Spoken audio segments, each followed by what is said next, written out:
కేసీఆర్ గారు ఎంతసేపు ఏ రకంగా హైదరాబాద్ బ్రాండ్ ఇమేజ్ పెంచాలి, హైదరాబాద్ ప్రజలకు ఎలా మేలు చేయాలని ఆలోచించింది బీఆర్ఎస్ ప్రభుత్వం. బాధ కలిగేది ఏంటంటే ఈ కాంగ్రెస్ పార్టీకి, ఈ ప్రభుత్వానికి మూసీ రిజర్వేషన్ మీద ఒక పాలసీ లేదు, ఒక విధానం లేదు, పూటకొక తీరుగా వ్యవహరిస్తా ఉన్నారు. ఈరోజు మూసీ మురికిపోవాలని అందరూ కోరుకుంటున్నారు, మూసీ శుద్ధి జరగాలని అందరూ కోరుకుంటున్నారు. ఇన్ఫాక్ట్ ఈ పని బీఆర్ఎస్ పార్టీ ఎప్పుడో స్టార్ట్ చేసింది.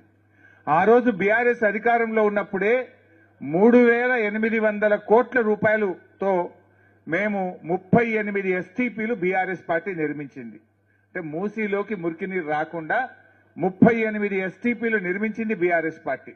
ఆ రోజే మేము 4,000 కోట్ల రూపాయలు ఖర్చు పెట్టాం.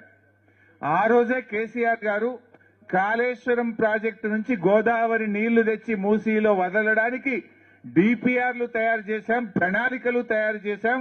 ఈ మూసీ మురికిని పారదోలాలి, గోదావరి జలాలు మూసీలో ప్రవహించాలని కూడా ఆ రోజే బీఆర్ఎస్ పార్టీ ప్రణాళికలు చేసింది, ఆలోచనలతో ముందుకు వెళ్ళింది.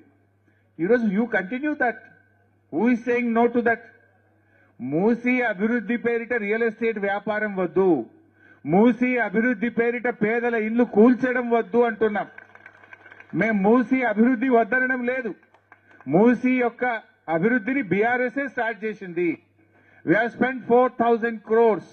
We started developing the Moosi project. You continue the process.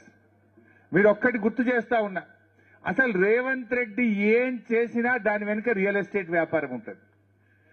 As a chief minister ఆయన వేసే ప్రతి అడుగులో భూముల పంచాయతీలే ఉంటాయి, రియల్ ఎస్టేటే ఉంటుంది.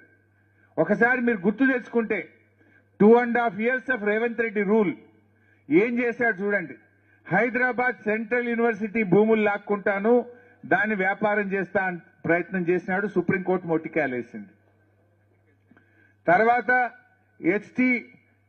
అదే industrial hill TP scam, hill TP పేరు మీద హైదరాబాద్ చుట్టూ ఉన్నటువంటి వేలాది ఎకరాల భూములు కబ్జా పెట్టాలి, రియల్ ఎస్టేట్ వ్యాపారం చేస్తా అని ఒక హిల్ టీపీ స్కామ్ కు తెరలేపినాడు.